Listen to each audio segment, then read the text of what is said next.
All right, everybody. Hope you're doing well. Welcome to Dudes Talking, the coming wars of the Antedote. Here with me live, I have my esteemed researchers and dear friends, Jeremy Rothe-Kushel and Greg McCarron from the Antedote. How are you fine gentlemen doing this evening? Whoop, whoop. Whoop, whoop, there Hello. It is. I see a coming war. Oh, there was a good Charlie Tuna verse about I see a coming war. Well, I mean, is something? I mean, I guess we could start there, right? Like, are we having a war here? Are we having a war in the Middle East? Some war's coming. But where are these wars going to be? The war's on. The war didn't stop yet. It's just escalating. Okay. So how much is it escalating here? We got Ezra Cohen Watnick, backtracking and being like, I'm good. Don't worry, I'm a good person. I didn't do anything wrong. The day of the Capitol riots, I was on Twitter and counter signaling. Patriots were in control, right? Well, I said, take care of business. Charlie Flynn was there, and I got on the phone with him. I said, Charlie, we can't do this anymore. We got to stop. Okay, I'm getting a little nervous. Charlie. Well, we found out this week that, or last week, that Ezra Cohen Watnick was hopeful. Ezra Cohen. Okay. Ezra Cohen was hopeful that that QAnon would have been nipped in the bud from the very beginning. I have a hard time.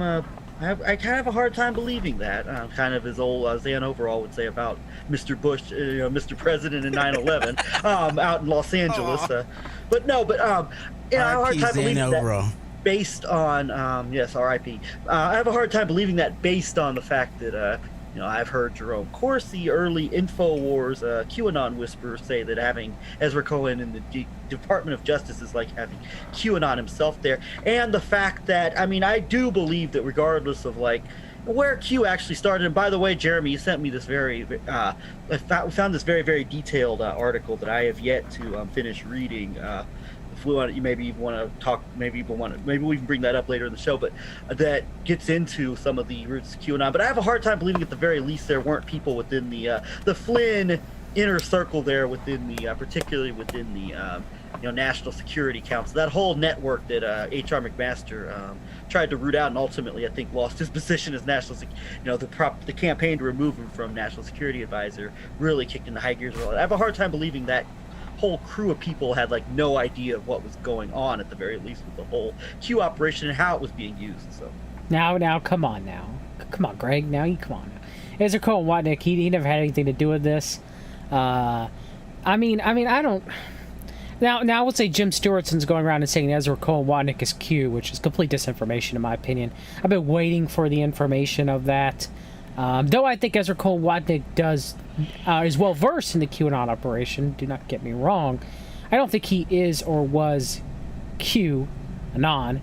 I think it was different people were posting on 4chan and then 8chan that lost the trip code. I do think probably the final poster of QAnon was very much likely a member of the Watkins family, whether it was Ron or Jim. I think it was probably Ron, because Ron supposedly stopped working for his dad over at Acun, and then around the time that Q stopped posting, so they probably lost that ability. Ron probably took that information with him and refuses to give it to his father. Maybe not. Maybe Q will show back up on Acun. I don't know. Maybe I'm wrong. I know the Watkins are allegedly used to posting and hosting child pornography in their servers out there in the Philippines. But yeah. I have heard, John, that and I don't think this is starting to take fruition yet, but I have heard that there could be a push to make people believe that now Q is simply shifted over to the new administration, that Biden has been red-pilled or whatever and is now fighting to do the same things Trump did. I guess we'll have to wait and see if that comes to fruition or not. That assumes that Biden is actually in the Oval Office and not on a soundstage. Well, that is true, Jeremy, but we do know that left QAnon does exist, and that is an operation that is running right now on those people, #follow the dominoes. Okay. So it is a thing. Wait, what is left QAnon though?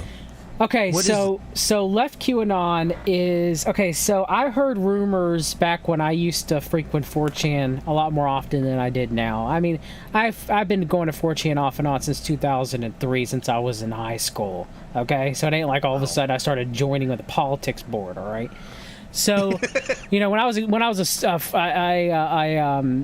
senior in high school and then a freshman in college. So you know I would hear rumors that this woman named Louise Mensch would just go around and talk about Russia, but not in the way that, you know, you and I talk about Russia and the very, you know, kind of the whole, is the Cold War really over? Or are there psychological operations coming from the GRU that are still, you know, being used on us American citizens today, but not blaming everything honestly on Russia. I mean, you know, there's many different players involved. You know, Israel, Mossad, Unit 8200, the Swiss, the British, Royal Crown, the Jesuits, you know, American interests, whoever. Okay, but you know, but I still found it interesting that they would used to talk about her. You know, talking about that she wanted to. You know, get the guillotines for Trump, you know? She sounds very much like QAnon rhetoric. So they're like, okay, sure, you know, and I see her on Twitter, and I don't know, she seemed kind of unbalanced, I guess is a nice way of saying it, kind of something's not right there. And then, I'm not going to say who, but I had a conversation with someone trying to get CMP documents. And the moment I told this person, quote unquote, hey, I'm a Christian conservative, I voted for Trump, it was a huge mistake, all of a sudden, this person freaks out, thinks that I'm a member of the CMP, and repeatedly tells me to tell my bosses that they're going to be rounded up in military tribunals and sent to Guantanamo Bay, and I better let them know that Biden will hold them accountable. And I was like, wait, what? What? Huh? It does sort of sound left QE.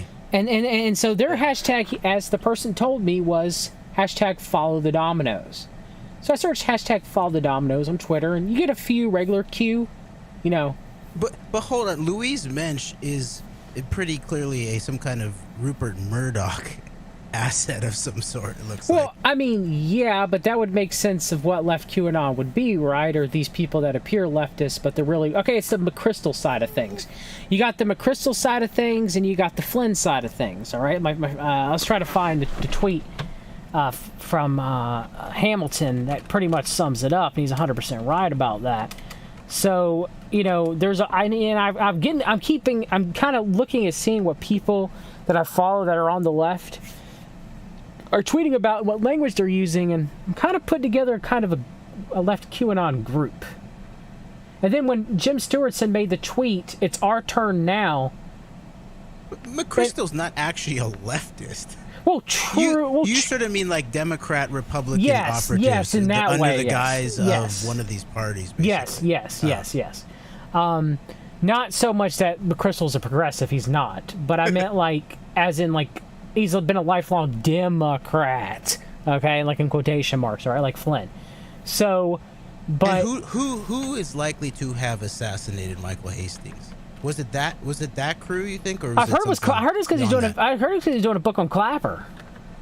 Or Brett? Wasn't it something related to Brennan? Oh, not Clapper. I'm not Brennan. Yes, he was doing a book on Brennan. I mean, it could have been that group, or it could have been Brennan. Who knows? Yeah. I really don't. All right, tangent. Okay, so right here, Hamilton puts, this really is a story how Mr. Flynn played an extreme side that was polar opposite of his counterpoint colleague, boss, best friend, Mr. McChrystal. Extreme right and extreme left, all while a united front, simulation, psyops, warfare, and theater against Americans. He's not wrong. I mean, where did we get hashtag new normal from? Jeremy. Oh, right. You pointed that comes out of McChrystal's group. Yes, it does. Stanley McChrystal and the McChrystal Group. McChrystal got millions upon millions of dollars for teaching governments, including the government of Boston, for COVID preparedness. It actually makes sense that this, because Q I think has to have some kind of military intelligence. There's at least input or advisors or consultants in the direction of military intelligence, just in terms of it looks like they signal some kind of apparent closeness to the rhetoric or even the closeness to the White House. So it seems like it's beyond 4chan, 8kun, just in terms of, sure, they managed it. It looks like they managed the rollout of it, but it makes a lot more sense that it's somewhere in this Flynn group, which would include, then, it looks like someone like McChrystal, potentially. Well, we know it. I mean, you've read The Operators, have you not? I have not. Okay, you need to, because then you would realize it. You haven't read. Okay. That's why, because you haven't read it yet. You don't know.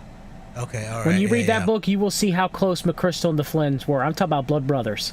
I'm talking about. It makes total sense. Someone hits somebody with a shovel, and that guy's there to bury the body. All right, like really much blood brothers. I would actually bet then that crew actually were the ones who actually killed Hastings. That's my assessment of the situation. Well, we know that Charles Flynn was heavily talked about in The Operators and travel around with Michael. Is Charles the brother who was in the army in terms of who was on the call around the 1-6 operation? That is correct. Interesting. The one where the United States military said he wasn't there, but then he was there. Why would they lie? What it is interesting too, then, if you go to this article, this Vanity Fair article looks like it's top shelf cover-up material with the title being, quote, "The President Threw Us Under the Bus," unquote, embedding with Pentagon leadership in Trump's chaotic last week. And that supposedly, I think, is quoting Ezra Cohen or Ezra Cohen Watnick. And then they're very close with Chris Miller and Kash Patel, the cell that we had our eye on. Yeah. And what's interesting is that it skipped most people's radar, but the author of the article is a guy named Adam Saralsky, which then brings in this intersection of aspects of the American Special Forces, military intelligence, with this more transnational and most obviously Israeli faction. And it's interesting because the what's his name, Arapaho 415 on Twitter had dealt with Saralsky before, and Saralsky is a very strange, and he's not a journalist. You know, this is not from a journalist hanging out with this top cell in the last weeks of the 11/9 Trump operation while 1-6 goes down. No. This guy is an ex-CIA. This is quoting Arapaho 415 on Twitter from November 2nd of 2019. In just under a week, NBC is expected to introduce the series The Wanted, which has already attracted criticism because of the collaboration between the journalists and the former government operatives they work with. Chasing Terrorists, okay, this is a TV show on NBC. Quote, "Mr. Saralsky, a former CIA lawyer and 60 Minutes producer, has worked for more than a year on the series." Unquote. "I would not stake my life on Saralsky's credibility. Sounds like a whiner and a showboat to me," and that's from 2015. But then next tweet, quote, "Adam Saralsky, a CIA lawyer who had his security clearance revoked in 1999, sued the agency. In deposition, Saralsky discovered that he was under suspicion in part because his father had purchased Israel bonds and because of a distant relation to Israel's first president, Chaim Weizmann, who by then had been dead for decades." So that is a very interesting guy to be writing this cover-up article to try to, dust the tracks after the fact of this Christopher Miller, Kash Patel, Ezra Cohen Watnick cell. It seems to me that this article is a combination of doing what you're saying, Jeremy, just kind of washing hands of things, limiting the scope of things, and at some level also actually, just pinning this on Trump, like it was just Trump and there was nothing else going on around it. The actual quote you were referring to from the headline from Ezra Cohen, I'm going to read this real quick, this paragraph from this article, from this Vanity Fair article. "Ezra Cohen, another of Miller's top confidants, believes that his colleagues' words and deeds may be well and good, but are beside the point. The president, quote, the president threw us under the bus. And when I say us, I don't mean only us political appointees or only us Republicans. He threw America under the bus. He caused a lot of damage to the fabric of this country. Did he go and storm the Capitol himself? No, but he, I believe, had an opportunity to tamp things down, and he chose not to. And that's really the fatal flaw. I mean, he's in charge, and when you're in charge, you're responsible for what goes wrong. End quote. So. Yeah, I mean, so is the QAnon operation just regrouping, because it's not over? Oh no. That's a good question. It seems that QAnon took a lot of the, like, obviously from, Alex Jones and a few other people. Like, QAnon was blamed, once it came time to protect their own asses, so to speak, like, they started to throw Q under the bus. Like, QAnon was responsible for this. But I would imagine, like, but here's the thing also, I talked about this in the immediate aftermath of what happened on the 6th, because January 6th, in my opinion, I mean, what we saw go down there with the crowd being sent to the Capitol, and the fact that people who traveled to D.C. in the first place with the intention of being there when the votes being counted, or when the election results are being certified, you're pretty passionate and borderline fanatical in terms of, like, your support for president in the first place to be in that position. And I would gather, I don't know if everybody who is in DC is like a QAnon follower, but I would guess a very good percentage of that crowd. And what I've said is, like, I mean, I do believe, like, it's a good question. I don't know where the regrouping or what's going to be the next step for this bigger overall, whatever you want to call it, a LARP or whatever it is that is QAnon. But I believe January 6th was the inevitable result of all of this, warfare, basically psychologically taking place, which was the Cambridge Analytica, which became Pizzagate and QAnon/Pedogate, and ultimately made its way over, and that's what the current battle is over. Parler was the next step of this whole Mercer oligarchical psychological warfare operation that brought us Donald Trump in 2016. I said this was the inevitable result of what happens when you radicalize millions of people with this idea that, everything that QAnon did, basically, which is that, like, Donald Trump is the hero, the would-be hero who's trying to protect and save the world from the evil, from his political enemies, basically. Anybody whose political enemy was pretty much like a child sacrificing, whatever you want to say. And so this was the inevitable result of that. So I'm wondering, John, I'm with you, like, where is this going to regroup? But also at the same time, we still have this problem of, like, where you have, and I don't want to start sounding like I'm, like, pushing for, like, the way the media frames domestic terrorism over. I'm not doing that. But we do have a real problem with, like, as things continue to get, seemingly get worse and worse for people, and they're losing hope now that Trump is gone. I would imagine a lot of people have lost hope. There still is that question, like, you've got millions of people with this mindset, and what could come out of that, and what we already saw come out of that, which was this, these people, the riling up and sent into, basically being sent to the slaughter almost by their beloved leader. So there's a lot, and I wonder about that. Like, so there's a lot there. As far as your question of, like, where it goes next, I honestly don't know, but that's a question that, like, I'm not happy being uncertain about. It is interesting that Q Shaman and Ezra Cohen Watnick sort of came down in the same sort of phrase or feeling of their relationship to Donald Trump, feeling like they both were thrown under the bus along with America. And I think that, like, plausibly there are two main hypotheses about what the January 6th operation really was. And it is plausible that it was I can understand why people might think that it was a frame job of some sort, a false flag in a classical sense in terms of Donald Trump, of his followers, and that all these operatives in the mix who are highly suspicious, including the stand down at the levels of the Capitol Police and this aspects of the Pentagon that they're apparently trying to cover up at some level, and that involve people as close to Flynn as his brother, that it is very, I can understand the plausibility of that this was done to sort of frame up, put an end to the Trump operation at some level. Especially I can understand, like, the Mitch McConnells, especially the Lindsey Graham, the people who, were willing to ride the Trump train to gain their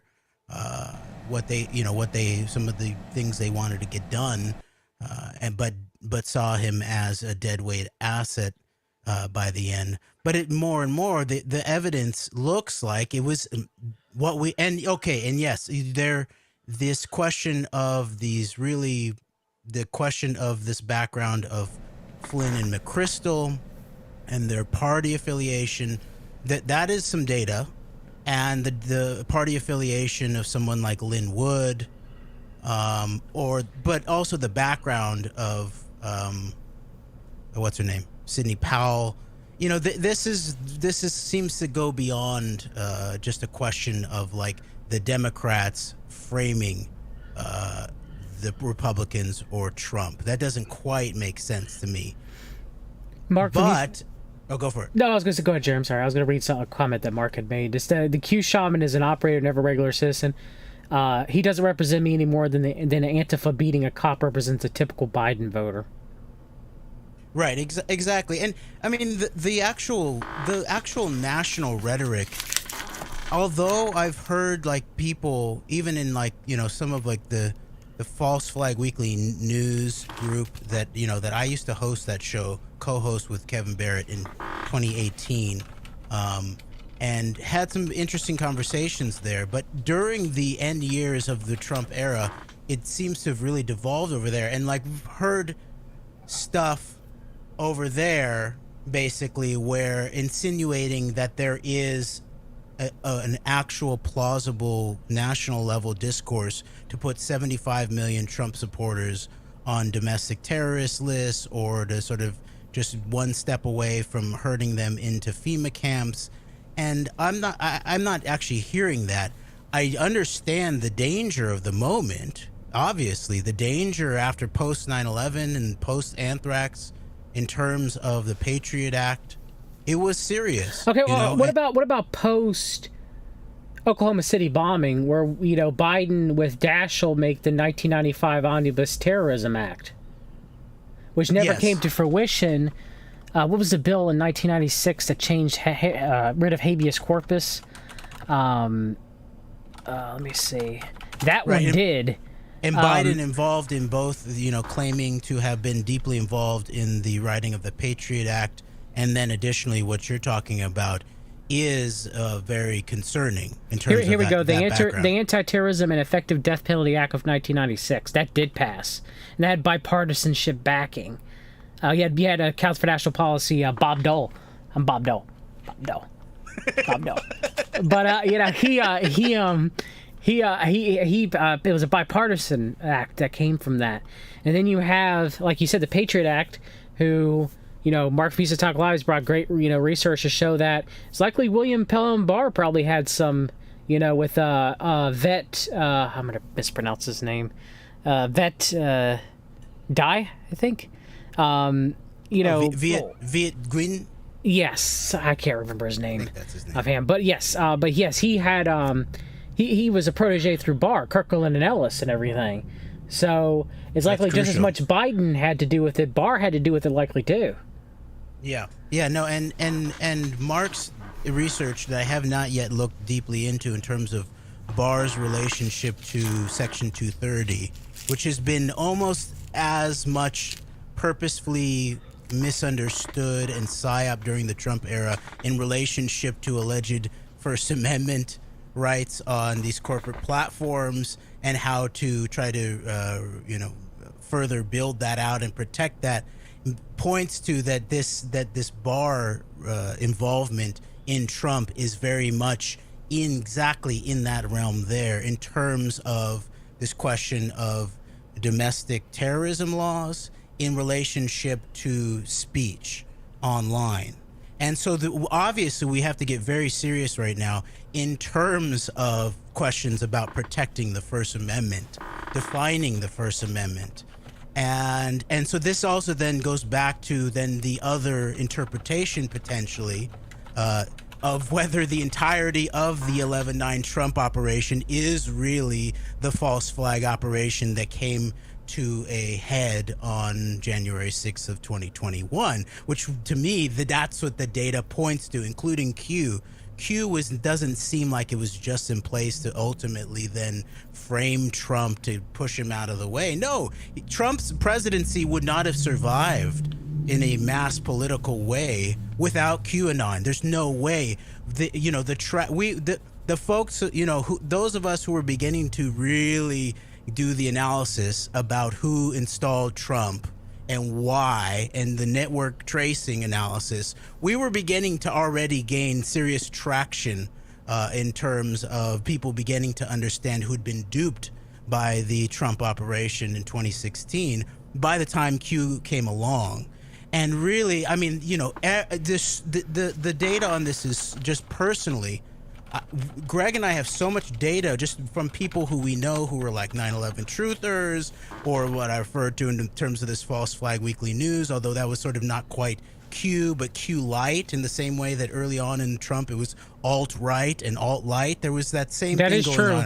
Yeah, there was a supposed differentiation between the two. With the Anti-Defamation League writing up the what I call, the Anti-Defamation League at the forefront of distinguishing between the philo-Semitic, Israel-loving alt-light and the anti-Semitic, Jew-hating alt-right. So there's ADL playing a central role in that whole split, by the way, and interpreting it and defining it for people. So.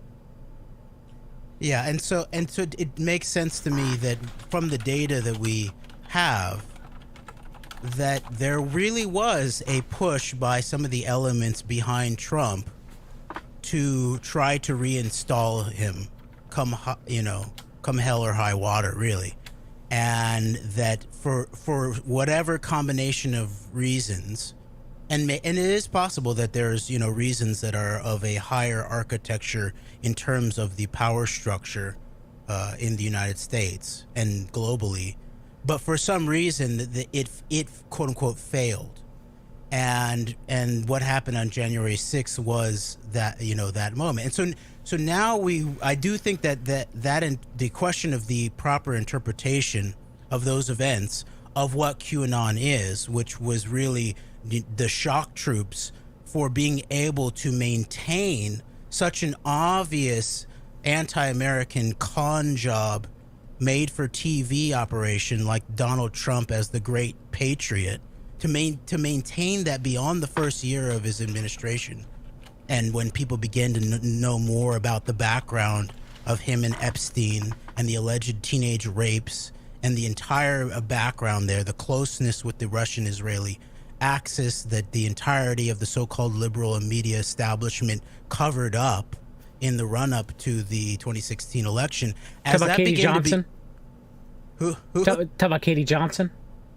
Well, yes, yeah. That's the one that's on the, has been alleged on the court record. But it's interesting, what's his name?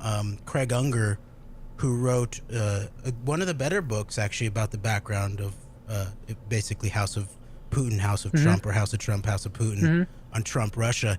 He's writing a new book, and this is interesting. That just reminds me too that they published an excerpt of his new book, which is about American compromat and doing the background of Trump being cultivated as a Russian sphere asset, including a deeper background of Epstein and all that. But they printed the clip from that book in Vanity Fair too. And it's interesting. So that is interesting when you put that next to the Saralsky, or whatever his name, the Adam Saralsky article of the Pentagon cell claiming they had nothing to do with QAnon and 1-6 and all of that on the way out. Of course, when it's Vanity Fair, you have to add into the people such as, of course, Vicky Ward, the reporter at the Vanity Fair, who wrote a lot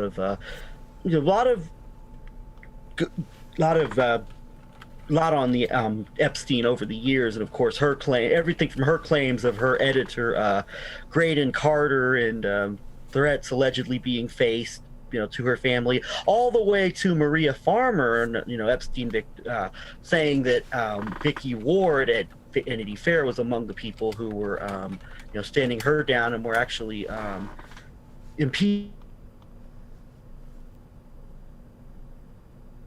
Greg? Jeremy, so Okay. Yes.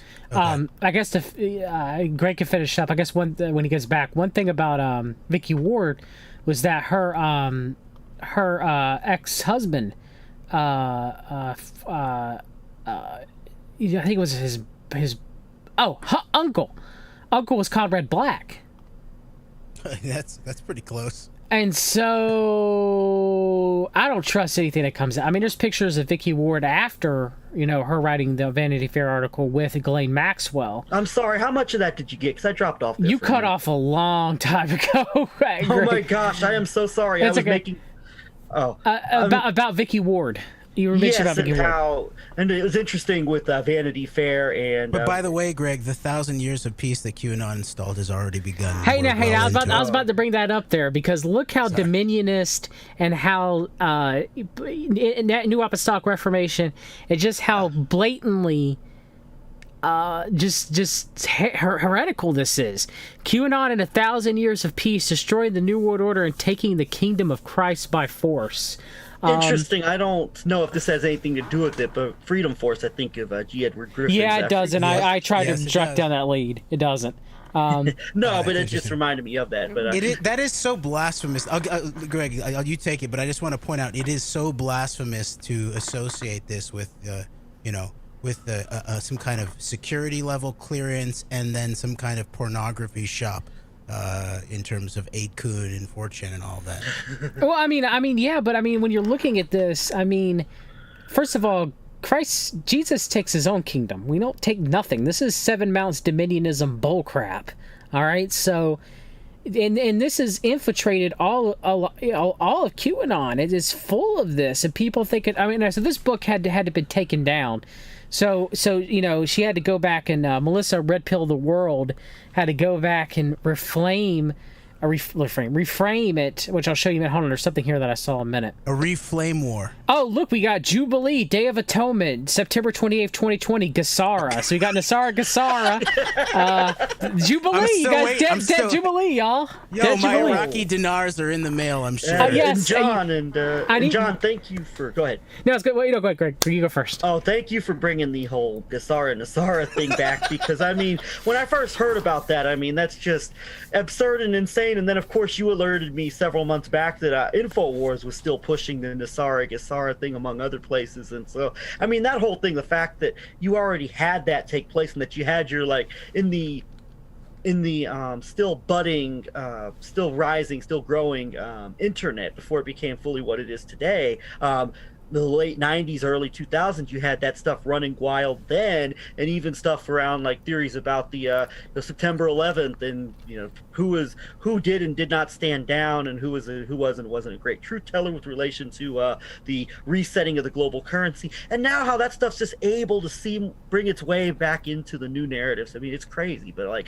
it's not crazy when you really think about it, but like when you actually see that for the first time, and like you just go, wow, it's amazing. There's just the things that, like, a combination of LARPers, grifters, and just and people much worse than both of those are able to continue to get away with. Operators, operatives. You have operatives, opportunists, and true believers. The true believers, once they admit that they're wrong, I'm not angry at them. But the operatives and opportunists, they're going to have to own up for this stuff. So here we have a shirt, Q Army, God breathed life into them and they stood up. Revelation 11:11. So, okay. Call now. Operatives are standing by. Yes. So then, of course, we have, about Gassara and Nasara, by the way. Do you guys have your 100-page intention binders so that when you get the calls, because those 800 numbers are going to finally drop, you can run up to the bank and trade your Iraqi dinar and your Zimbabwe Zim in for billions upon billions of dollars, but you have to do the good things that you see in your intention binders. Okay, you have to, guys. Oh my gosh, you are so far beyond me on this. I never knew about the Zimbabwe Zins. Oh yeah, someone's been cutting me out of the deal. I knew someone whose family got involved. They didn't have a lot of money, okay, and they got duped. And I got into one of their Facebook groups, not their Facebook groups, but the Gassara and Nasara Facebook groups. Oh man, I just the way they grifted out of these poor people. One Jim didn't have anything. hoping, you'd see the 800 numbers are coming every minute. The banks are going to finally release the funds, and people, not having any money, barely scraping by, just hoping and praying to God that God Emperor Trump was going to save them and give them the money so they can help their families, but also help humanity too, because a lot of them were Christians, really hurt my soul. It sort of reminds me of when during We Are Change LA, there was a moment where the Uniform Commercial Code and sort of sovereign citizenry and let's go look for FEMA camps out in the desert began to get pushed on. Like, no. Don't confront the CIA director about Israelis celebrating on September 11th. Sign up for your UCC code and let's drive out to the Palm Desert and look for FEMA camps. That does sound fun. Let's go do that right now. I might get lost though. But yes. So her new book, since she's got to take down the other blasphemous one, but this one's just as blasphemous, is The Book of Revelation Revealed, Ready for the Truth, #Great Awakening. And it's on Amazon. You can go and buy it right now. It's got 99 ratings, 4.5 stars. What we're experiencing, you guys, worldwide is not just another political event. This is not simply another 4-year election. This is the crossroads in history of our civilization that we determine whether or not we, the people, reclaim control over our government. Wait, but Trump was already president, so I'm confused. He's not just talking about the United States government or any single nation's government. He means reclaim control of the governing of the world from the worldwide criminal mafia. This will transform the world for 1,000 years. Good versus evil, battle of Armageddon. The Bible calls this the millennial kingdom of Christ. So imagine how much of a flawed character Donald John Trump is, all right? Just the horrible human being he is. He's the one that's going to bring Christ's kingdom down here on earth. I mean, it's almost as bad as Shabbat Luovich thinking that he's Mashiach ben David. So, I mean, at least the what's it called? The Pharisees. What was that group? The group that's sort of like the new Pharisees, proclaiming Trump to be the new Cyrus. That was a little bit more plausible than the new Moshiach or this kind of stuff, which is just pure talking about the Sanhedrin. Zionism. Was it Sanhedrin? Sanhedrin, right. Thank you. Yes. Yes, it was the Sanhedrin show, and as you were pointing out, John, of course, you with your eyes into Seven Mountain Dominionism, it was people like Lance Walnew on the Jim Baker show pushing that really hard. Yeah. I get the sense though that there is it's almost like there is this cult aspect, not just a Q. A Q is the sort of heightened part of the cult, but there is this aspect of a MAGA cult that goes beyond just Q in terms of we haven't seen this level of operation in terms of American politics before. It's all led up to this, obviously. We've had they've all been actors, they've all been war criminals. They've all gone along to some level or extended the treason. But this level of the grandiosity of it and the way that it played with like the base of like American Christian beliefs and the foreign sponsorship, the level of the foreign sponsorship is totally unprecedented, and it's at such a pitched level. And I do just get the sense that it is a moment unlike any other in terms of an encounter with reality in terms of this specific Q cult, where people are beginning to be, because the clock ran out on it. Sure, some people are trying to extend it for another few weeks or a few months and call into question whether Biden is actually in the White House. Obviously it hasn't. There's still some remnants of that coming to full effect, but in terms of the surface levels, it feels like, and it looks like, certain individuals are coming to face that they were being lied to at a mass scale, and they were being deceived at a mass scale. And so my hope is that in the midst of all of that, there can actually be a conversation, because part of what facilitated this vacuum of belief was what's called the liberal media's cover-up of the depth of this general area of inquiry that was true in terms of Q, in terms of high-level blackmailed pedophiles, in terms of the high-level wickedness, pervasive in terms of how our political structure is held together. And yet, of course, the New York Times and CNN didn't even tell you about the accusations of Katie Johnson, let alone that both of the candidates that were floated to us to be president in 2016 were the closest of any of the candidates to Jeffrey Epstein and what was obviously some kind of foreign military intelligence, most obviously Israeli military intelligence blackmail operation. So there is an opening now for us to have an actual common discussion about how we've all been deceived, and different people deceive different people in different ways. I mean, we do know that Trump is more connected to Jeffrey Epstein than Hillary Clinton was. Now, people would say, "Well, Bill Clinton," but then I would go, "Well, that's a degree of separation there," you know. So not to excuse that Bill Clinton didn't have the Clinton Foundation, though. Well, I mean, yeah, you could argue that that Jeffrey Epstein helped to start the Clinton Foundation and the paperwork involved with that, of course. But who was really closer to Jeffrey Epstein? Was it Bill Clinton and Hillary Clinton, whose names were not in the Black Book, or was it the Trump family, who numerous names were in the Black Book? And that's why I think the fact that everything around Epstein centered around the Lolita Express and the island, what that did was, I think a big part of that was it gave the deniability by not focusing on the other areas of intrigue with Epstein, such as his other properties that he had, and then it completely, I mean, and then obviously things such as the claim, which I believe is ultimately not true, that Trump kicked Epstein out of Mar-a-Lago because he was disgusted by what Epstein was doing, when in reality it appears to have been over a Dave Gossman estate.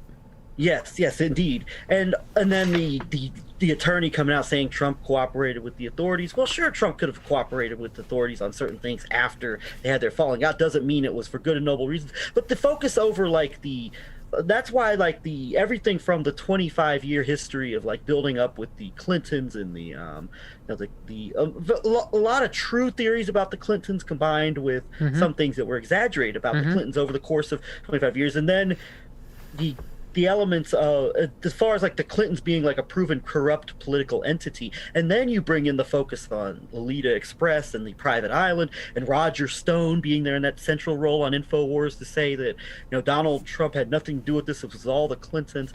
So that was a collective failure there. Everything from the so-called alternative media is able to weaponize and take this into such a level to where people only see it as being Donald Trump's 2016 political rival, the Clintons being involved in these operations, to the failure of the MSM, of the institutions, of our mainstream establishment, politicians, media figures, to not hold any of this to account. And so obviously the focus on this one area did not, and the continued media blackout over not really covering these other aspects of the Epstein operation to the level they should have been, all enabled this. And all that focus gave the plausible deniability to Trump, to where the point to where he could not only be the non-complicit player in all this, but he's actually the person who's secretly trying to stop it with help from patriots within the government.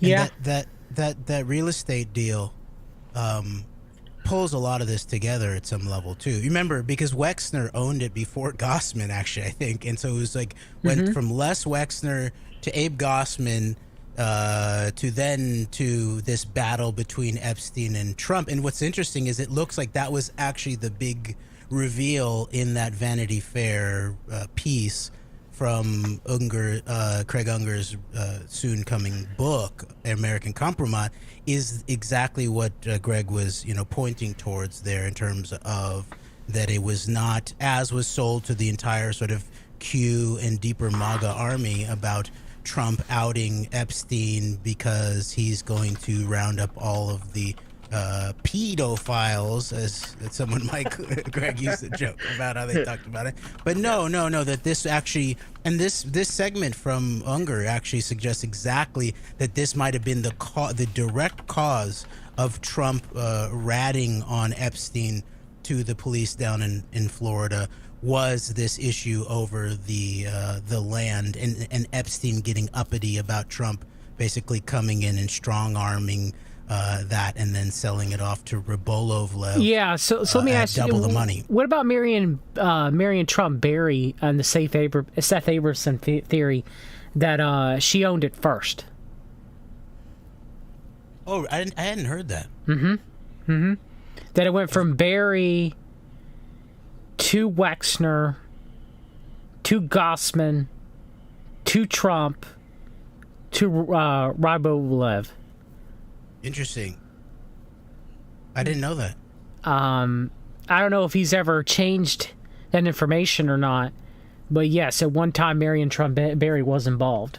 And wait, who's Marion Trump Barry? Is that the sister who is that the sister? Yes, who wrote the book? The judge. No, the judge. No, the judge. Right. Marion Trump Barry. Right. Yes. And wasn't there some tie-in with her to questions around the litigation around issues of cocaine trafficking or? I don't know about that, but I do know that I think it was tax evasion, right? But tax evasion under Fred Trump's real estate improv. I don't remember exactly what it was under, but I also think wasn't Marion Trump Barry, wasn't she appointed by Bill Clinton to the appeals court? I think she was. I actually need to do more research on her. But I always found her very interesting. Marion Trump Barry was appointed by Ronald Reagan, which may as well be the same thing when you look at some of the deeper aspects of the Reagan-Bush administration as well. So. Oh, and she's testified in support of her colleague Samuel Alito, the Uber Federalist. Of course. So let's pivot to Biden for a few minutes. Everybody's favorite. And I was being sarcastic there, if you guys didn't Sleep realize. it, Joe. Sleepy Joe, who already says you're not getting $1,600. Okay, he's already bulking on that. Right. No, I thought it was that you were gonna get the 1,400, wasn't it? I mean 1,400, yeah. But you're not even gonna get that now. It's up for negotiation now. Okay, it was 2,000. Now I gotta take the 600 away, so it's 1,400. Now it's up for negotiation. All right, just let you know. But is there some kind of UBI for children or something like that? That's going to be up for negotiation too now, because none of the Republicans will vote when he wants to make it a bipartisan thing, you guys. And did you see that the tax cuts, the Trump tax cuts are escalating basically, or the cuts are? Yeah. Yes, by next year. I did not know that. By next year. That was actually one of the few material things that Trump actually did for the average person, was return them a little bit more. But did you know that Trump tax cuts don't roll themselves back for the 1%, though? I'm so surprised. Me too. I'm shocked. I thought he was a populist. This whole time, I didn't know. So Biden's in there. All right, unless it's a soundstage. It could be a soundstage. We don't know. Maybe so. Where is the soundstage, though? I don't know. I wonder where it is. I mean, I'm not exactly sure. Steve Pachinik's got me blocked on Twitter, so I can't ask. That agent and operative. So with Biden, they already talked about that we moved convoys into Syria, but then it turns out that wasn't true. That was something that was already going to happen. All right. So that's not the case. That was misreporting, trying to think that we're immediately going to invade Syria tomorrow. Okay. Then we have it come out that now ISIS is a strong threat, and they're back to beheading people in Syria again. Okay. I thought we defeated ISIS. What do you mean, Israeli secret intelligence? Shh, now, Jeremy, now come on. Sorry. No. But they're back with the CIA, just like Al Qaeda. Okay. So. What's going to happen? Is there going to be... Okay, so what do you guys see with Trump? Is he held accountable? By whom? Is it by, it almost... there's something that came out in the Senate today about the trial. that made it seem like it's going to end up falling through. He's not going to be convicted. They might not even do a trial at this point. There's something today that happened, even though Pelosi made it official by delivering the articles of impeachment to the Senate. And yes, you can have a Senate trial for a president who is not a former president. It doesn't mean that he's not. The QAnon people are saying you can't try a president, or you can't try a former president in Senate court. Yes, you can. But so it looks like that's not going to happen, or at least it looks like politics as usual, meaning it's not going to happen. So if that doesn't happen, and Trump's not held accountable on a government, on a federal government level, okay? What happens then? Do we have the Southern District of New York bring charges against him? Does the Senate trial happen? Does Trump get convicted if it happens? Does that conviction spark some sort of massive civil unrest? What do you guys think? Because my belief is that nothing's going to happen to Trump. And that it is very likely, if anything, that Biden might even pardon him. If something even happens. And then, is something even going to happen from the Southern District of New York standpoint, from a state judicial standpoint? Yeah. What's going to happen? Because... And then also, I guess the final question on this, and I know there's a lot of questions there.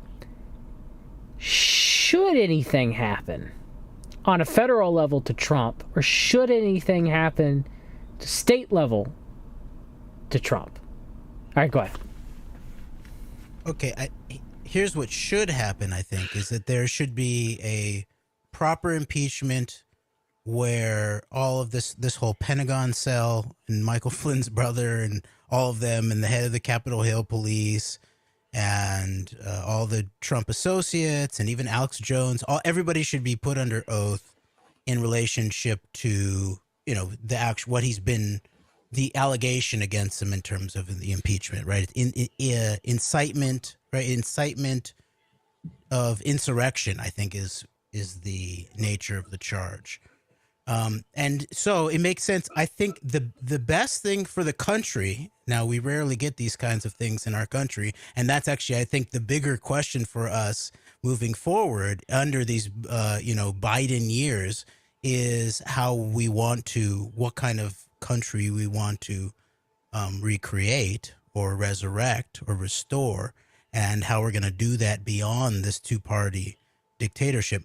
But what would be best for the country is if that actual trial happened in a serious fashion in the Congress and in front of the Senate, and that Trump was convicted in terms of the impeachment. Of course, would you not have to try previous presidents though, like Clinton or Bush or Bush? Okay, you guys can't do Bush Senior, but Carter,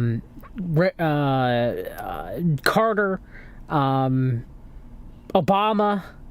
Like, no, I don't think you can raise and impeach. You can't make it's sort of similar to like actual, criminal, basically the, what do you call it? When the period runs out, you can't charge somebody too late. And that's all that impeachment is, right? It's like a political okay, maybe charge. Not necessarily for impeachment per se, but holding them accountable for previous war crimes. I'll cut it. I'll make a comment real quick, and then I'll let Jeremy. I'll let you go back to making your point. But okay. On that note, what I think the case is right now is that, I guess, we're focusing on the here and now and like the in the moment. Like, for example, we had a moment like this in 2009 when there were a lot of people who wanted to see the Bush administration held accountable for its crimes. And, instead the incoming Democratic president comes in and says, well, we're going to look forward and not backward. And we're not going to, we're not going to go We out. We're not tortured going, some folks. yeah, we're not going to look at any of this, and I'm going to break my campaign promise to keep Guantanamo Bay open. I'm going to escalate many of the existing wars that were already in place. Yes, Jonas Brothers, Predator drones if you touch my daughters, which is really, really disgusting. By the way, that was Dirty. that was Obama's well, those weapons of mass destruction have got to be here somewhere while Bush is on stage at the White House press correspondence. That was that moment. But that aside, digressing. What I think right now, like people, the wounds of the Trump administration are fresh in people's minds. And what I think is that right now in this moment, people want, and I think this is a bipartisan. I don't think this is just simply a matter of Democrat or Republican or which side you're on, so to speak. Screw all of that. It's a matter of a lot of people. I think people who aren't like into this, both rational-minded, conservative-leaning people, libertarian-leaning people, liberal-minded people want answers about what has taken place over the last several years. So in the here and now and of this moment, I think it's important that there is an attempt to hold accountability for what we've just seen play out. And I also think that with relation to, and this is where I think a lot of people in government and media, et cetera, are going to get a lot of cold feet around, is moving this investigation past like just Trump himself, is that if you really, really open the doors to like the things that need to be investigated, then you would start to go into some areas that would hold a lot of previous administrations and other people in positions of power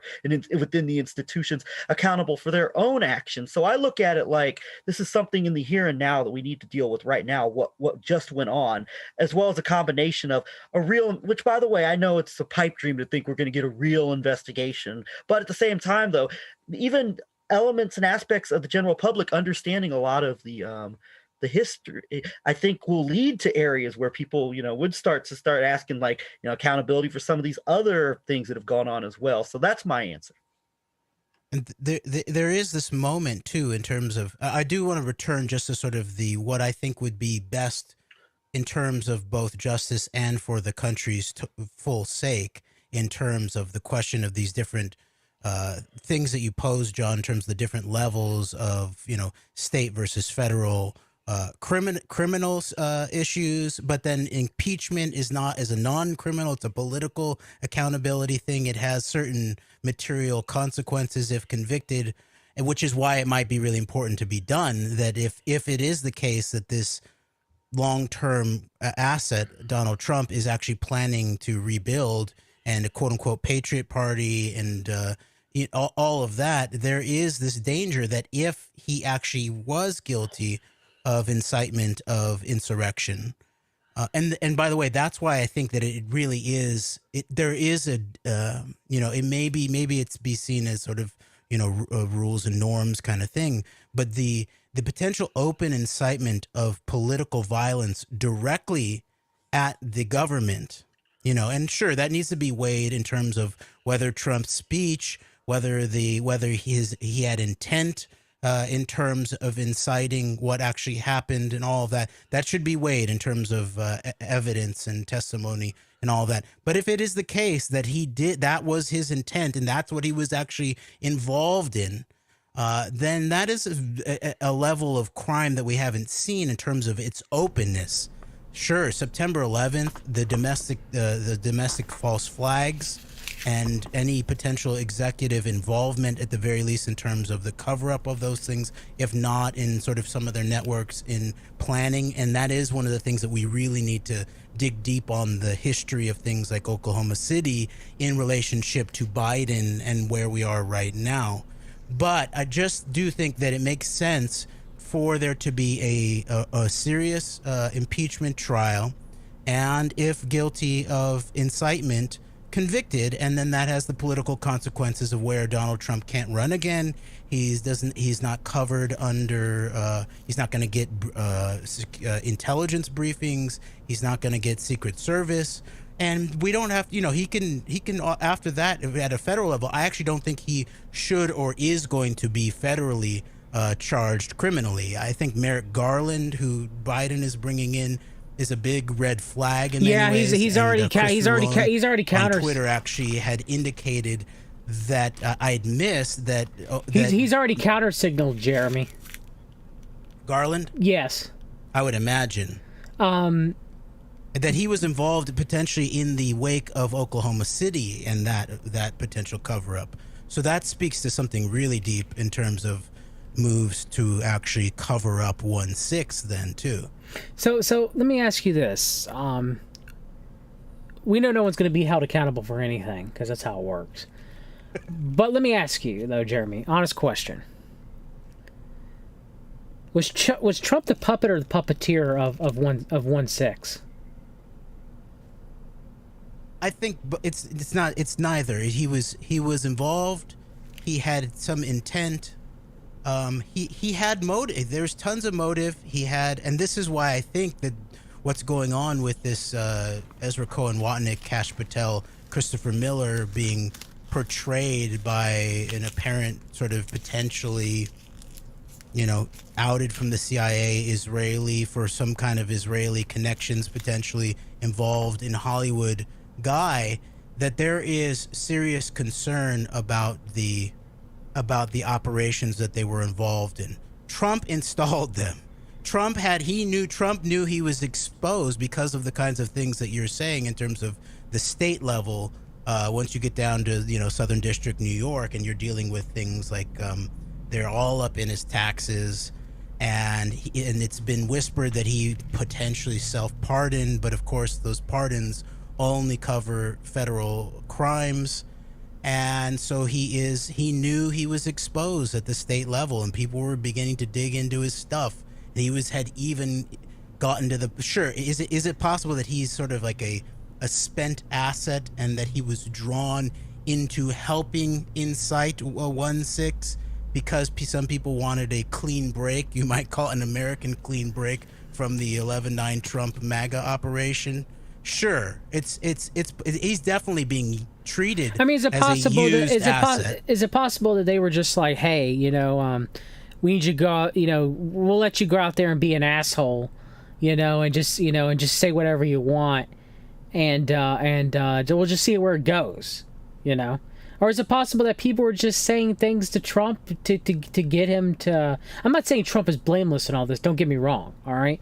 But I don't think that everybody who wants to cast all their hate into the new Emmanuel Goldstein, Donald John Trump, they also need to take a step back and think that it's more complex than that. Does that make any sense? Yeah, and Donald Trump can go live in Oceania if he wants to, too, actually. but no, that definitely makes sense, especially after the fact, let's say. And, those questions go back even to Donald Trump's level of intent in relationship to actually becoming president. It makes some sense to me. He looked like he didn't quite want to become president, and that there was some surprise. And it's possible that, we hypothesized the whole way along that he was being used as an asset, no matter what his intent and desire. But once in the mix, he, does what's going to be good for him. So I definitely think they're going to try to use him as a boogeyman. And is it Emmanuel Goldstein? Yes. But more like someone that they can, they will probably they'll try to bury his image, so that they don't actually have to deal with the things that we have to keep putting on the table, such as Epstein, Maxwell Epstein, which implicates the entirety. And so that's what we also then need to deal with in terms of Biden, where there's going to be this turn where there was an unavoidable Russian aspect, the deep background and the serious realpolitik, the actual deep state mechanisms did involve aspects of the highest levels of the Russian government, of the Russian deep state, of Russian organized crime elements, and all of that obviously most intensely hooks up into Israel, and more into the commanding heights of the Israeli state. And so the sense is that as Biden comes in, and one of the people to look at in the background of Biden is this figure, the Reichlesses, Meshulam Reichless, who's a key figure in all of this, and was another associate in a patron of the Epstein Maxwell network in many ways, who it looks like had given Ariel Sharon Moscow's secret weapon, his ranch where a lot of the statecraft went down, so mega group, what we began to look at in terms of this question of the mega group and how transnational it is. And so that is the stuff that we really need to hone in on now, is from Trump into Biden is going to be a turn back towards a focus on Israel in terms of foreign aspects. And then China, obviously, is going to be, front and center also. But Israel, in terms of this long-standing issue, in terms of who's involved in September 11th, who's the driver of the entirety, really, of the architecture conceptually of the war on terror. That's Benjamin Netanyahu. That's 1979 Jerusalem conference stuff. And so that needs to be put front and center. And just last thing is that will also be the battle in relationship to actual First Amendment protections, free speech, free press, and all of that will have to do with defining the most important pieces of core political speech and hooking it up with actual protecting the real national interests and the real national security, so that they don't, under the cover of, an understandable response from a national perspective to what happened under the Trump years, to not then it being allowed to be used by the ADL types to just sort of fold up every dissident and wipe them off the internet. And I'll mention one more thing. I'll follow up on that with one more facet of this Trump operation that I think people really need to understand, and that's we were just talking about Epstein. Well, even go back itself. It's interesting, Trump being touted as the anti-war president. Jeremy and I on our programs have talked about how Donald Trump and his administration epitomizes like the actual spirit of the so-called war on terror, in terms of like what it actually means, like an actual war in like in its ugliest form, which is basically which is the dream of like the 9/11, the actual, perpetrators and planners out of the attacks, that it would be a global war against an entire, ideology, entire civilization. And I think Trump has represented the most ugliest aspects of that. And we have to go back, and that's why we put together our 5-part series we did on the Antedote from 9/11 to 11/9. And Donald Trump, like, as far as the actual September 11th operation goes, I can't think of anybody in American politics more connected to a larger sphere of like what appears to be the actual September 11th operation. And the reason for that is because Donald Trump, he's not a politician. No, he's not. But he's been in this career. He's basically been like what has he been his entire life? He's been like a mob, he's basically been like an organized crime figure masquerading as like this successful self-made businessman. And through that, Donald Trump has all of these relationships with a lot of what's been ignored through the years of like September 11th pursuits and inquiries, particularly the business community.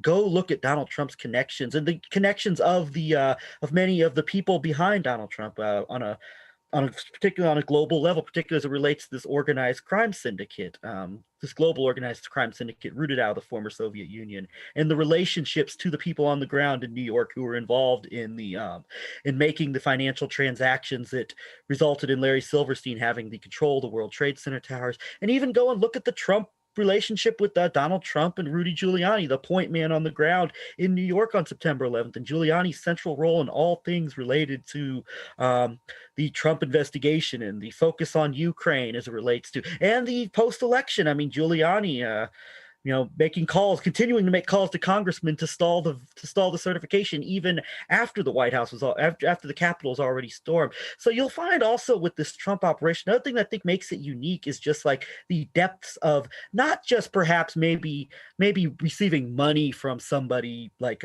say, for example, let's use Louis Eisenberg of the New York, New Jersey Port Authority, but having direct relationships with these people and people so it transcends what we've seen from other politicians with this regard as well. So that's another thing I think people really need to understand and take into consideration as well. You ready for breaking news? Leon Black apparently stepped down from Apollo because he paid Jeffrey Epstein not $50 million, you guys, but paid him $150 million. That's the epicenter too. The even in relationship to the Russia trips, Kushner, and of course they're trying to. This is also they're going to try to let Leon Black slink away from this without any serious investigation and questions about the actual sexual crimes against minors and the question of high-level blackmail operations going on. And to make it all about money, Yes, of course. No, nothing. It's going to be all about the money. Nothing will be done. I seriously doubt anything will be done. And so, this is why it's so important too that these characters that Greg was laying out too, like even add Bernie Carrick, right? Also, as well, I forgot when I talk about New York, New Jersey Port Authority, I've got to add as well Michael Glassner, who was right at the center of the Trump campaign, as well as head of the World Jewish Congress and Trump's classmate at the University of Pennsylvania Wharton School, Ronald Lauder, as well. So. And Glassner goes back to Bob Dole. There's a very serious Bob Dole axis that surrounded the entire Trump operation. Actually, you go back to it, and Dole was the first mainstream Republican, politician who backed Trump publicly, and then his wingman and his sort of chief, body man Glassner, who's also had all these connections, as Greg said, to. Eisenberg. It was with Eisenberg at the Port Authority when the Lauder-driven privatization operation was going to drive the buildings into Larry Silverstein's hands just weeks before Netanyahu's boys staged September 11th at Ground Zero. And so Carrick, right, it's not a coincidence that it's Carrick and Giuliani who are some of these leading characters in support of Trump, even post-election. And Carrick, of course, was in Israel in the weeks, just a couple weeks actually, before September 11th.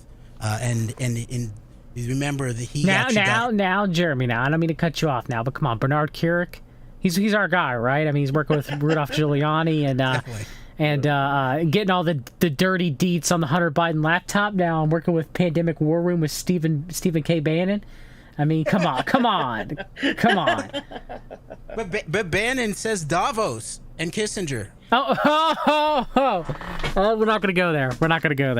So if you go to the book, I think a key book to look at is the book that was edited by Benjamin Netanyahu, titled "Terrorism: How the West Can Win." All right, and basically Netanyahu, drafts off, I think, his organizing of the Jerusalem Conference in 1979, and he writes the early chapter titled "Defining Terrorism," which is going to be crucial, actually, including in terms of our domestic questions about the amplification, escalation of domestic terrorism laws, watching out for Oklahoma City style kinds of scenarios, which is why even people who have been really good in terms of like the 11/9 Trump operation from certain very morally legitimate aspects of like the liberal to progressive left need to be brought up to speed very quickly about how such things as Oklahoma City is not just based on, some kind of lone disgruntled vet, Timothy McVeigh, such as which would be very likely to be then translated into the lone, disgruntled QAnon. Wait, it wasn't specifically white nationalism, Jeremy? No, I guess not. What's interesting though is Steve Emerson, who's an interesting Israeli psychological propaganda asset from long back. He basically said there is a Middle Eastern quality, he said, basically an Arab quality to the Oklahoma City bombing, basically in a disrespect for human life. That was his early thing there. So being that even sort of like such mainstream people as Seymour Hersh have labeled him as everybody who's real in journalism knows that Steve Emerson is an Israeli intelligence asset, that then sort of, all right, there's also then three fingers pointing back at the source of those kinds of accusations. And there are little pieces in relationship to Oklahoma City in terms of certain assets in relationship to Elohim City, the network that surrounded the legend, the intelligence legend of the McVeigh network of Oklahoma City. And I believe one of them is actually a German intelligence asset that has then some kind of deeper relationship to Mossad and Israeli intelligence. So I'm not that up to speed on Oklahoma City, but I think that is the archetype that we need to put our eyes on in order to expose and potentially stand down any potential high-level threats of Jeremy, such a thing reoccurring. I think the name you're thinking of is Andreas Strassmeyer. Strassmeyer, that's right. Thank you, Greg. So, but if this book edited by Netanyahu, Terrorism: How the West Can Win, it's so interesting the scale of the people that are involved in this and helping him. This is the opening sort of intellectual volley of the war on terror before they really escalated. And so I'll just read a few of the authors here. The introduction, The Challenge to Democracies. This section is Defining Terrorism by Benjamin Netanyahu. The Challenge to Democracies by George Shultz. Ben Zion Netanyahu. That's Netanyahu's father, who was the wingman of what's the sort of the hardliner Zionist intellectual father. I can't remember. Oh, you're talking about Jabotinsky? Jabotinsky, thank you. Yes, Jabotinsky. The Cancer of Terrorism by Paul Johnson. Terrorism and Totalitarianism, Terrorist Totalitarians and the Rule of Law by Daniel Patrick Moynihan. You're allowed your own opinions. You're not allowed your own facts. Then Bernard Lewis opens up the next section under Terrorism in the Islamic World. Then Michael Ledeen opens up the next section under the International Network. Under Soviet sponsorship, The Will to Disbelieve, under Michael Ledeen. That's interesting. Soviet-Israeli cell member, potentially himself, right? Charles Krauthammer, Terrorism in the Media. Arnaud de Bourgegrave, right? He was involved with the Washington Times, right? Yes. Mooney aspect. Eugene Rostow, all kinds of Edwin Meese, William Webster. CMP Edwin Meese? Yes. Alan Cranston, Yitzhak Rabin, and then finished up by Terrorism: How the West Can Win. Activate the Firms with a Little 9/11 by Benjamin Netanyahu. Okay, he didn't say activate the firms with a little 9/11. But, He did, however, say that 9/11 was good, and then he quickly caught himself. and then years later, after he had full time to deliberate what he had said immediately, that was his immediate reaction. It's good. Oh, I mean, it's not good, but it will generate sympathy for Israel. Then years later, he actually said he was caught in Hebrew saying something. We're benefiting from one thing: the American the wake of 9/11 and the American struggle in Iraq. Yeah. So okay, so final question for this evening to the both of you. What do you guys see coming up in the first year of a Biden administration? Do you see war next? Do you see more corporatist, glad handing? What do you guys see? Like, what do you think is going to happen? I mean, as of right now, they're trying to push the Patriot Act 2.0. I don't think it's going to happen. I think it's would have been like the omnibus 1995 terrorism bill. We'll get some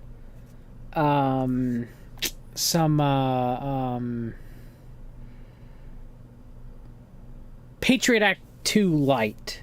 Okay.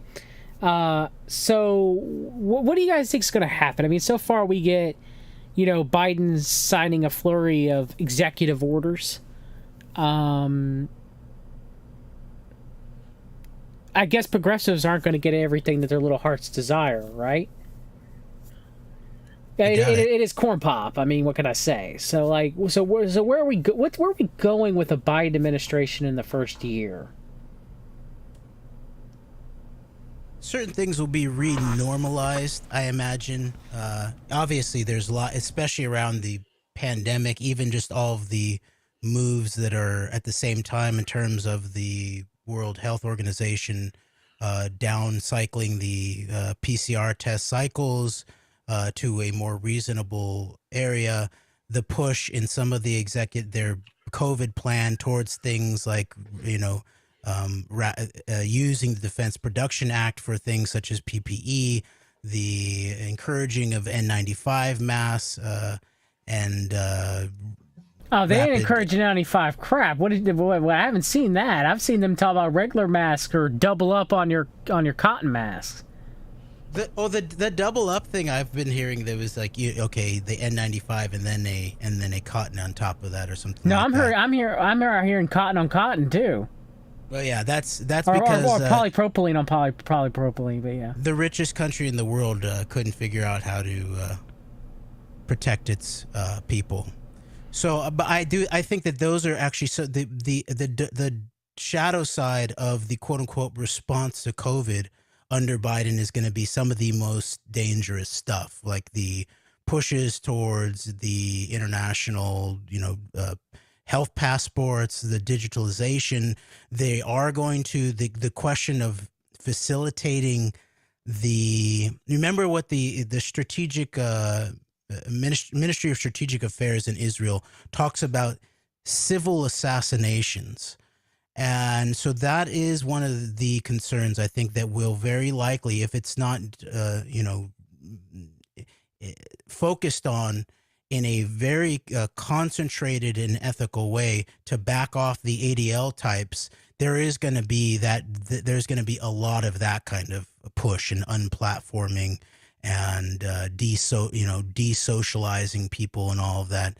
And that could come along with even worse stuff. In terms of international, in terms of war, I'll even before it was clear that Trump had won in 2016, it was pretty clear to me that the clean break wars that were initiated in the 21st century post 9/11 had to a large extent already been perpetrated, and so they were just going to manage the after effect of that. And of course, Trump escalated the amount of bombs dropped, escalated moves into Africa. But as his supporters point out, he did not create a new big war, right? And so Iran obviously was the one big question about whether there was going to be hot war. But meanwhile, the neocon supporters of Trump behind the scenes, the people who like Greg would really pay attention to, like the Frank Gaffneys, the Wormsers, the people who actually were involved in the writing of the clean break doctrine for Netanyahu in 1996, they were celebrating apparent Israeli cyber attacks in Iran. And so it's very possible that there is a large enough contingent that does not actually plan on bombing Iran, but potentially trying to destabilize and or overthrow the Iranian government. So that's going to be something that's going to be negotiated in terms of whether there's going to be return to the Iran nuclear deal. Blinken, the Secretary of State, who's the guy who he highlighted in his speech, this family member who made it out of World War II European theater by being recognized by American Army. That family member was one of the lawyer for Robert Maxwell, okay, and that was brought up in his speech, his acceptance speech. Blinken is one of the worst. I was just hearing him, some of his him talking with Congress and everything when they were going through his, if they're going to accept him or not as Secretary of State, and he's just as bad as Pompeo. Oh, so bad. Hillary Clinton, just all bad. Just so very bad.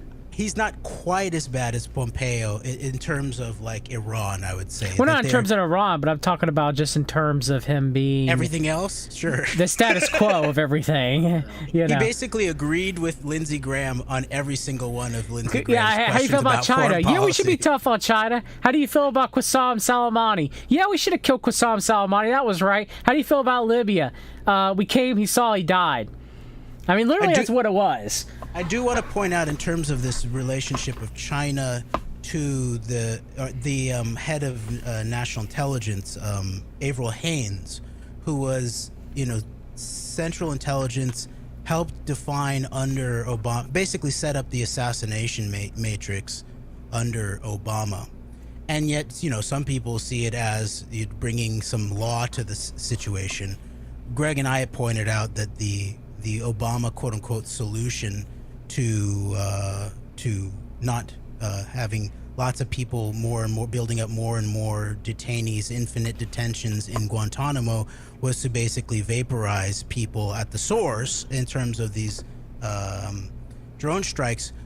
However, in terms of the way that Haynes addressed questions about China, it's interesting because it's similar to, like, you know, even for all the people who, like, you know, the people who supported Trump because they thought he was going to pardon Assange, it's interesting people are pointing out that it may be that the Biden Justice Department just sort of lets that go away. They don't pardon Assange, but they don't pursue the prosecution. Basically, the case gets dropped.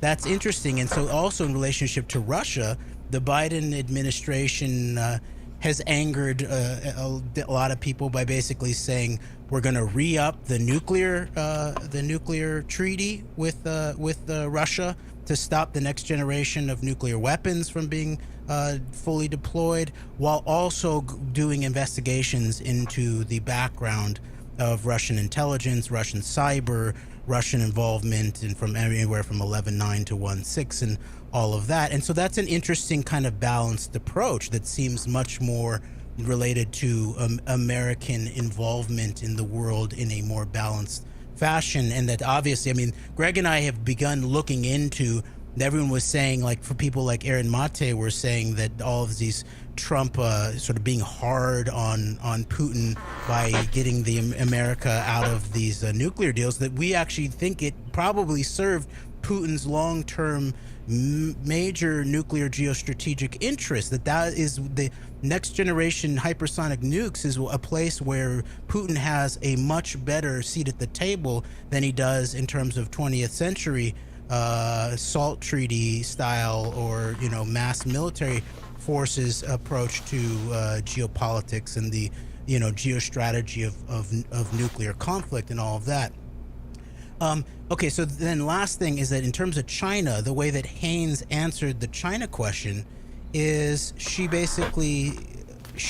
said that China was a competitor, which is interesting. You know, okay, there you go. Now we can talk. There's answers to international relations that have to involve with the realpolitik of if we are a country, we are engaged in some kind of competition with other countries. At the same time, if we can deposit that in a larger question of, you know, holding to account warfare of all types, including hybrid warfare, intelligence warfare, cyber warfare, then we can have some kind of question of humanity and cooperation towards an actual meritocracy, both here and abroad. So she basically said China is not an enemy nor a nemesis, but a competitor. And we are also looking into the question of their intelligence penetration and all of, and cyber and all that. So that I thought that was an interesting answer, while I still continue to have my eye on her background as the author of the drone laws. Right. Well, I guess for me, I guess I look at, you know, Biden. I mean, Biden is the epitome of the political establishment, as you'd call it. Like, you know, he's the epitome. I think Biden epitomizes the political, the politics that got us into a moment to where people were misled and were, you know, had major big time, you know, psychological warfare committed in terms of social media, in terms of getting people to want for Trump.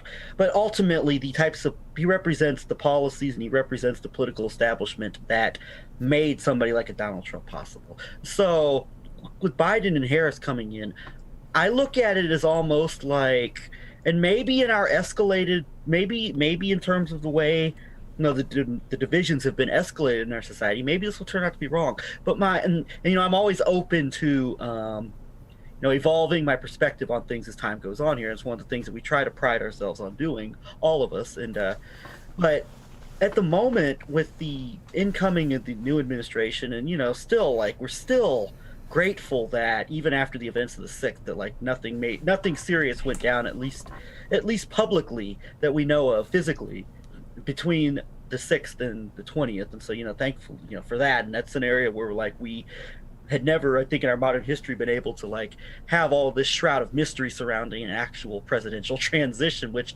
as bad as it is and as disgusting as the pomp and ceremony is, and the whole Biden syrupy, oh, America's back, and believing in the concept and all that BS. But outside of that, like the fact that we did have like an actual transition that was not, well, outside of a little event on January 6th that, there wasn't anything to really follow up on that was too chaotic. So I'm thankful for that. But I guess at the moment, what I see this in the immediate moment of, and taking all the things that Jeremy's mentioned and brought into consideration, it does seem like this is a return to like the, you talked about it, John, like when we rules, the illusion, or at the very least the illusion of norms and rules and all that, and business as usual politics, where like it's just going back to what it was before, like before Donald Trump came in, and like and everything surrounding him. So I guess in that regard,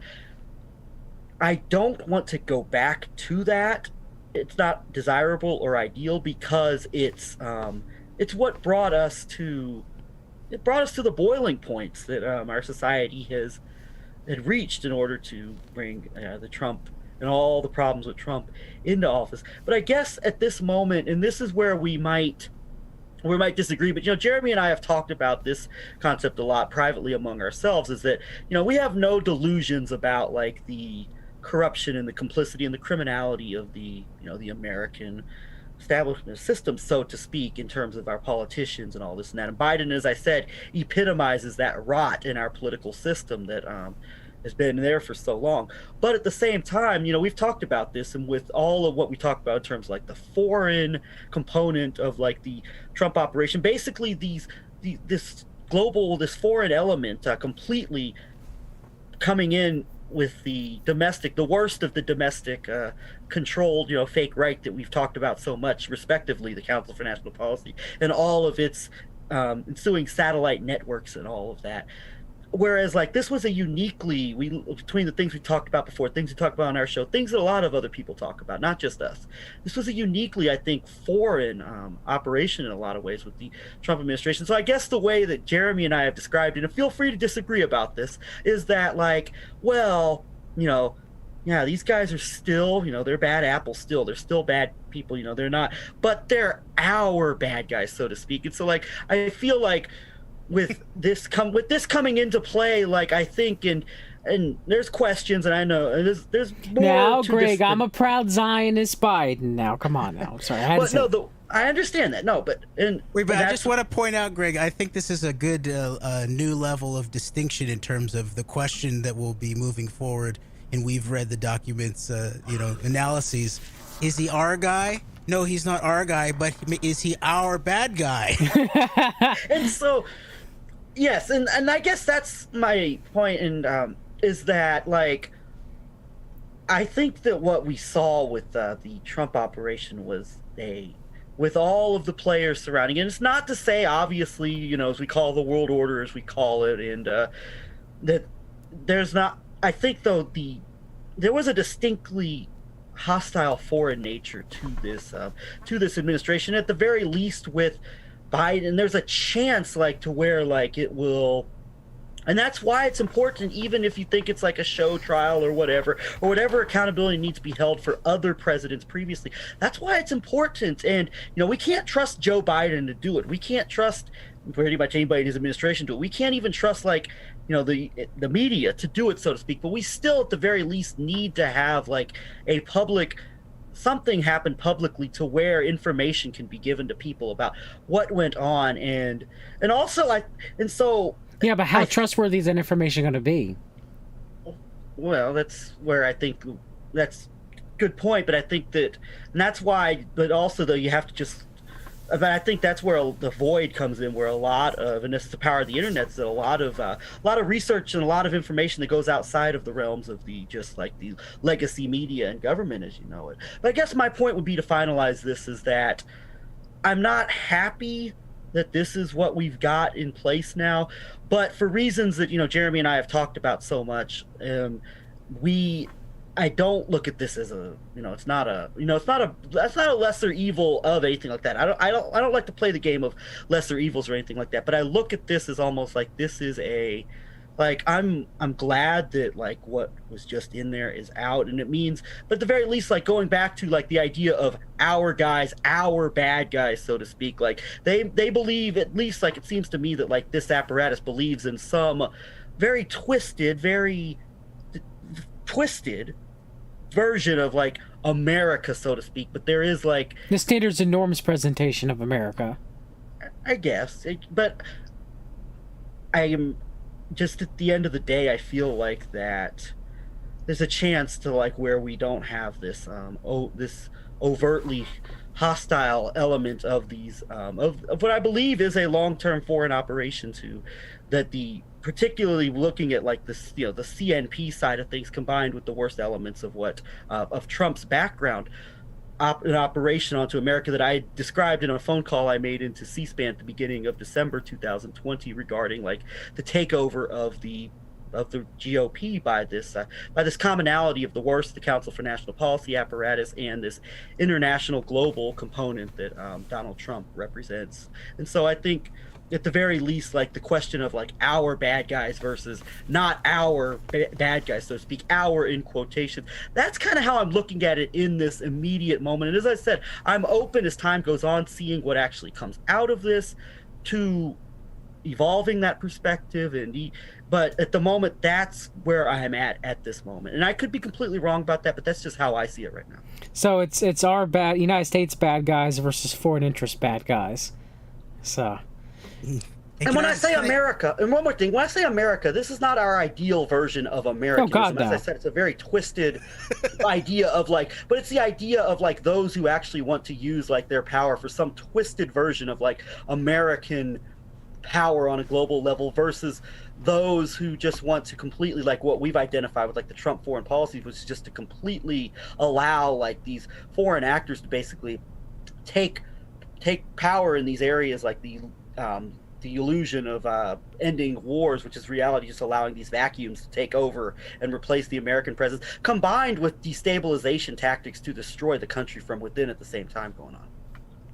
So the teenage girl hair sniffer and the ardent Zionist and the Patriot Act author and the Reichless patron combined with the dirty cop are not the best that we have to offer here in the United States of America. I think that is definitely the case. It's pretty sad that these are the options we have, but it's really a sad indictment. But that does point. Can I make one last a point, John? I had some breaking news real quick. You ready? Okay. Oh, breaking news. Okay. Is it an uh-oh? It's an uh-oh. It's a really big uh-oh. Uh-oh. Uh-oh. All right, here it goes. Rudy Giuliani now admits that Joseph Biden is the 46th president of these United States after he was just sued for $1 billion+ by Dominion Voting Systems. Is that true? That is true, yes. That is true, yes. He said it today on Rudolph Giuliani's Common Sense. Was that part of them dropping the case against him? He had Oh, I love it! I love it! Well, I do hope there will be an investigation of... there are a few things of Ukraine and Rudy Giuliani, but also in terms of like the actual questions that people have in this country around the election integrity and the lack thereof. This is an interesting moment, especially if serious MAGA were to get organized and put pressure on especially on Congress in terms of, all right, maybe you guys think that what we brought to the table with the Kraken lady and all that was not great evidence necessarily. However, we have very good reason to be concerned about election integrity in this country, and there will be certain Democrat allies to solving some of those questions around actually localization of get rid of the machines, hand counted at a very local level. This is a moment where those kind of concerns could be pushed because, of course, that was the vacuum that was created by the liberal cover-up media, was by continuing to even call people about 2004 and 2000 crazy conspiracy theories. So that just points, I think, to the deeper question for us in this country is a question of what do we the people do with this we the people? Can we reassemble ourselves both individually and together and begin to create a potential political trust, not an agreement. Actually, I'm actually going to encourage we have more vigorous, open, public, ethical disagreement and debate on issues of both fact and policy and principles moving forward, but that we also begin to really think about how can we take this country in a direction that represents the best of both our traditions and who we are as people. There's a lot of really cool, good people in this country, and we've been held back in many ways, and we've held ourselves back, and we haven't taken responsibility. And so I want to, as they're talking about sort of patriot parties, third parties and all that, I think the problem has been the parties at some level in terms of an approach to politics. And so I made a presentation to the Deep Truth Conference in 2018 that was called We the People, Power Politics, Principles, Practices, and Proposals. And I wouldn't, some of my proposals I would rethink now, and I'm open to discussing them. But I propose that instead of thinking about parties, we talk about platforms. We talk about principles. We talk about policies. It's red team, blue team, Jeremy. That'll never happen. Now, come on. you communist lib. I mean, let's be real here. And I actually think that this is why I've talked, I'm a bitter clinger to the idea of the radical middle and of the idea that we need a politics that is not milquetoast, that is not quote unquote moderate, but maybe it's radically moderate, meaning that that's why I call it the middle, right? It holds its whole spectrum together. And we don't allow other people to be targeted unjustly for speech, for beliefs, for principles, for political ideas.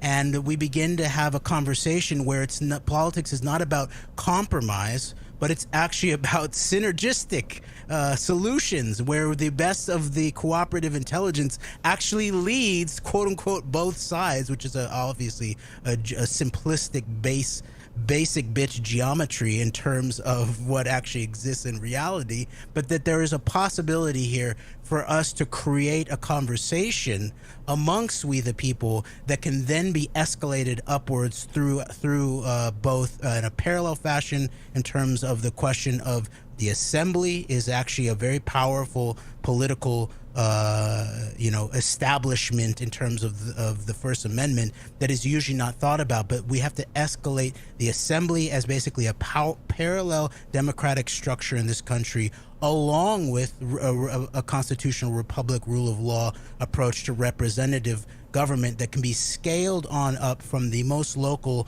realms of government on up to the federal government. And so I'm down for conversations about disagreements or about where we go from here. But I think that we, the American people, it's time for us to step up. So one thing George from cavdev.org mentioned, I want to go back. Shout out to you, George, and all the work that you do, brother. He said, Trump and his crowd acted in a perfect way to discredit concerns about electronic voting for years to come. I bet that was a deliberate intent. Dominion, meanwhile, was allowed to get away with blatant lies about their voting systems being impossible to rig. So, yeah.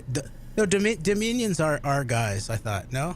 No. Oh, ESNS. Those are our guys. No. Now, none of them are our guys. Intercivic? No. but I will say, I guess my belief in closing is that the Overton window will shift to the left under a Biden administration, which, me being a Christian conservative, I'm not necessarily happy about. However, I know that a lot of the clickbait articles and stuff that's pushed on Twitter is kind of put out there to make me angry. Okay, and me and Greg have had conversations about that in private of some of the stuff that I see that I know it's just there just to get me riled up. So I expect we're all susceptible to that sometimes based on our own biases and that we have. I mean, we're all susceptible to that. Yes, so we have that. We're going to have maybe the beginning of destabilization in Syria or wars or rumors of wars. We're going to have the corporatist Biden completely make people that are, very left and progressive. Social issues, Daddy Biden will give them what they want for the most part, but financial issues, he won't because he's a corporatist. So that's really going to start pissing them off. Expect that. Some of them will whine about wanting Comrade Bernie, but they're never going to meet them. I heard Blackstone is now our guys. No. Oh, no? Oh. Either is BlackRock. BlackRock, thank you. But so that'll probably happen. I expect a whole bunch of COVID virtue signaling, about getting the shot and being a good American, maybe some like Rosie the Riveter type like posters, about put up, be a true American, get your shot, expect that. I expect trust the science. It's gonna be the new trusted plan. I expect that. Of course, you mean the radical experimentation? No, that's not what they're going to mean. Of course, Sergei Tankian, from System of a Down, science fails to grasp the most important concept of human existence, which is faith. But so we'll have that. And yes, I am well aware that System of a Down is not a Christian band, but I still like them nonetheless. But I expect more COVID shenanigans. And I expect Operation Warp Speed is going to have a new name now. I don't know what the name is. I'm voting for Operation Ludicrous Speed. But it's going to go plaid. I just expect, and I will say this, I will give Greg credit, I expect standards and norms. And I hate to say this, but standards and norms is boring. John, that's part of what made Trump so attractive to people is that they thought, well, here's a guy who bucked the standards and norms and the BS of normalcy, and that's why a lot of people like Trump so much. Well, I do watch wrestling, so I mean, come on, Greg. That's why Greg and I are starting a news show under boring Biden. We did not do that under Trump because it was just too much triggering. So, I mean, I expect all that to happen. I expect just continue corruption and continue bullcrap. And I expect the left to become emboldened because their guys in power. Some of them will get disenfranchised with Biden quite quickly, those who are progressives. And others will stick with them because they'll treat him as much as a daddy as the MAGA people treated Trump as a daddy. All right? And it'll be quite sad because you'll have leftists who should hold Biden's feet to the fire just as much as they hold Trump's feet to the fire. As trying to represent quote unquote conservative values, they won't hold Biden. They'll cuck and they'll let Daddy Biden do whatever he wants as long as he gives them their liberal virtue signaling. So they're not going to allow Biden to sniff hair in public anymore. I feel like nah, but he does got dirty old man syndrome with the dementia. So he can't help not sniff the hair. All right, it's kind of, and dirty old man syndrome is a real, medical. You can go look it up. It's a real medical condition. One more. Is that in DSM? Dirty old man syndrome. It is. It is. One more thing, real quick, going back to the idea of norms and standards and all that, and I guess the drawback to that will be and this is where also our concern of the fact that if the Trump. If there's not accountability of something, some type of accountability for this operation. By the way, there are ways to distinguish between the actual people responsible for the 2016 operation and holding 75 million people and punishing 75 million people, which is what everyone from talk radio to Glenn Greenwald wants to make you think is going to be the result of any type of anything resembling accountability for what happened. But we talk about the new Trump, the next person who will take this mantle, whether it would be a Josh Hawley or somebody like that, would be able to do it much more, say, effectively than a Donald Trump. I guess the drawback to going back to normalcy and business as usual, and I guess is that you can get away with committing crimes, I guess, much easier than the brazen Trump can. So,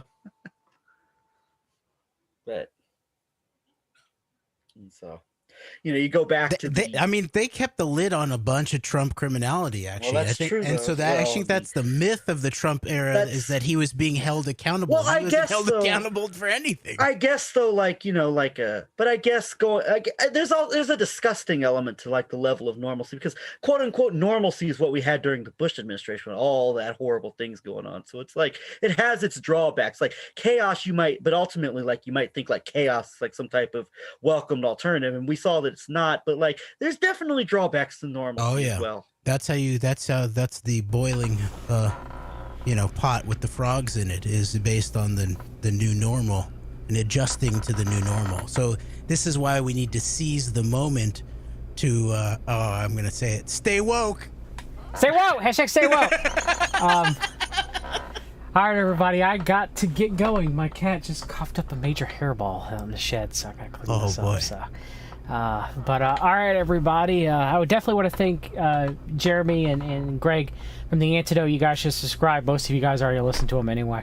I would definitely want to thank for you guys having you on. I actually want to have you on again in the next few weeks because I want to have discussion, the both of you. But Jeremy, I do want to discuss the COVID-19 vaccine with you. Sounds good. It is a major crap show. Major crap show. But did you hear that the new South African strain, the COVID Moderna CEO came out and said, our vaccine works as against the strain, even though the Jesuit-trained Fauci said it may not.